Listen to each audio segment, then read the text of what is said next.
Hi good morning friends. ನಾನು ಇವತ್ತು ಬೆಳಗ್ಗೆಯಿಂದ ಲಾಗ್ ಮಾಡ್ತಾಯಿದ್ದೀನಿ. ಇವತ್ತು ಷಷ್ಠಿ ಇರೋದ್ರಿಂದ 5:30ಇಂದನೇ ಲಾಗ್ ಸ್ಟಾರ್ಟ್ ಮಾಡಿದ್ವಿ.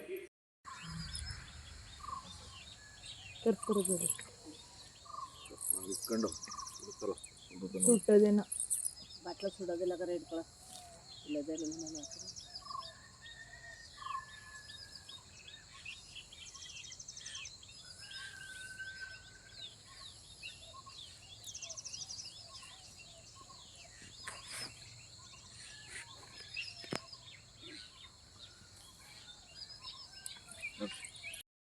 Hi good morning. ಎಲ್ಲರೂ ಹೇಗಿದ್ದೀರಾ? ಎಲ್ಲರೂ ಆರಾಮಿದ್ದೀರಾ ಅನ್ಕೋತೀನಿ. ಮನೇಲಿ ಪೂಜೆ ಮಾಡಿ ಹುತ್ತದ ಹತ್ರ ಹೋಗಿ ಪೂಜೆ ಮಾಡ್ಕೊಬಂದು ಇವಾಗ ಬಂದು ಮನೆಗೆ ಕಾಫಿ ಕುಡ್ಕೊಂಡು ನೋಡಿ ಇವಾಗ ನನ್ನ ಮಗ ಎದ್ದಿದ್ದಾನೆ. ಅವ್ನು ಸಮಾಧಾನ ಮಾಡಬೇಕು ಫ್ರೆಂಡ್ಸ್. ಹಾಯ್ ಫ್ರೆಂಡ್ಸ್, ಎಲ್ಲರೂ ನಿಮ್ಮ ಮನೆಗಳಲ್ಲಿ ಸುಬ್ರಹ್ಮಣ್ಯ ಷಷ್ಠಿ ಅಥವಾ ಚಂಪಾ ಷಷ್ಠಿನ ಹೇಗೆ ಮಾಡ್ತೀರಾ ಅಂತ ತಿಳಿಸಿ. ನಮ್ಮ ಮನೇಲಿ ಇಷ್ಟೇ ಸಿಂಪಲ್. ಮನೇಲಿ ಪೂಜೆ ಮಾಡಿ ಹುತ್ತದ ಹತ್ರ ಹೋಗಿ ಪೂಜೆ ಮಾಡ್ತೀವಿ.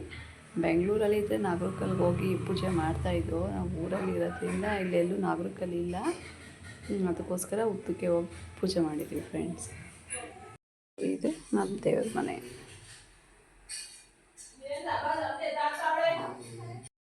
ಜೋರಾಗಿ ಹೇಳಿ.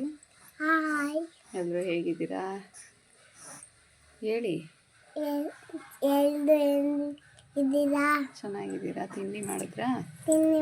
ಚೆನ್ನಾಗಿದ್ದೀರಾ? ನನ್ನ ಹೆಸರು ಜನೀಶಾ. ನನ್ನ ಹೆಸರು ತನಿಷಾ. ತಮ್ಮನ ಹೆಸರೇನು? ಪಲ್ವಿತ್.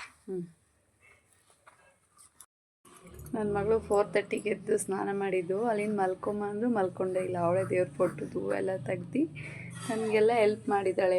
ಮಾಮಿ ಮಾಡಿದ್ರ ಮಗಳೇ? ಎಲ್ಲೋಗಿ ಮಾಡಿದ್ರಿ?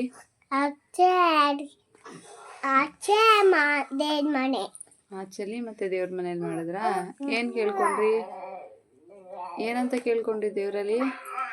ಒಳ್ಳೇದು ಮಾಡಪ್ಪ ಅಂತ. ಯಾರ್ಯಾರಿಗೆ ಒಳ್ಳೇದು ಮಾಡಿ ಅಂತ ಕೇಳ್ಕೊಂಡ್ರಿ? ನಮ್ಮ ಅಮ್ಮಂಗೆ, ನಮ್ಮ ಅಪ್ಪಂಗೆ, ಆಮೇಲೆ ಅಜ್ಜಿಗೆ, ಪಲ್ವಿತ್ಗೆ. ಹೌದಾ? ಅಂಗನವಾಡಿಗೆ ಹೋಗಲ್ವಮ್ಮ ಇವತ್ತು ನೀವು? ಇಲ್ಲ. ಯಾಕೆ? ಸುಮ್ಮನೆ ಹೋಗಲ್ಲ ನಾನು. ನಾವು ಇವತ್ತೇನೋ ಸ್ವಲ್ಪ ಕೆಲಸ ಆಯಿತು ಅಂತ ಬೆಂಗಳೂರಿಗೆ ಹೊರಟಿದ್ದೀವಿ. ಅದಕ್ಕೆ ಅವಳು ಅಂಗನವಾಡಿಗೆ ಹೋಗದೆ ನಮ್ಮ ಜೊತೆನೇ ಬರೋಕ್ಕೆ ರೆಡಿ ಆಗಿಬಿಟ್ಟಿದ್ದಾಳೆ. ಬೆಳಗ್ಗೆನೇ 4:15ಗೆ ಎದ್ದು. ಅಲ್ವೇನ್ರಿ ಜನೀಶ್ ಅವರೇ?